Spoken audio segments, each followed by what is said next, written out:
اوعى رجلك تيجي في الخية. أسعد الله أوقاتكم بكل خير. أنا على رشاد وده برنامجكم الوعي مع الجورنال. حلقة النهاردة بعنوان اللي ساكت شريك، وخليك معايا للآخر. هنتكلم النهاردة عن موضوع لو مسك يبقى يهمك، ولو ما مسكش يبقى لازم تخاف وتقلق. عارف ان انت ممكن تكون جزء من الفساد وانت مش واخد بالك؟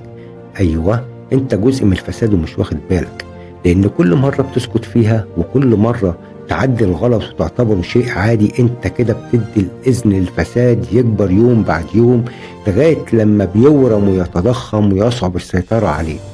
الفساد مش بس رشوة ولا سرقة، الفساد بيبدأ من ابسط صورة، من مقاول يختصر في جودة، مسؤول يمرر حد من غير حقه، مدير يكون شلالية داخل مؤسسته ويهمش المجتهدين. الفساد ساعات بيكون خطوة اتوفرت أو ورقة عدت أو قانون اتمرمغ وانت فاكر إن الأمور ماشية طبيعية. الفساد مش محتاج ناس فاسدة بقدر ما هو محتاج ناس ساكتين عليه عشان ليهم مصالح. الفساد في أبسط صوره تلاقيه لما حد يخالف النظام ويعدي الغلط بهزار وضحك.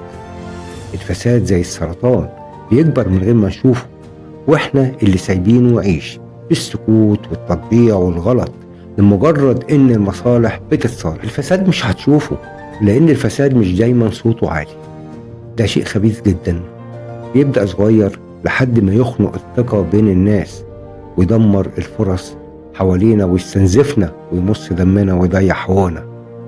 وعشان نوقف الفساد مفيش غير حل واحد، والتجارب أكدت كده، لازم نبعد الإيد البشرية عن حاجات كتير جدا ونشغل بدل منها لأن السيستم ما بيعرفش يحب ولا يكره ولا يجامل ولا يحابي.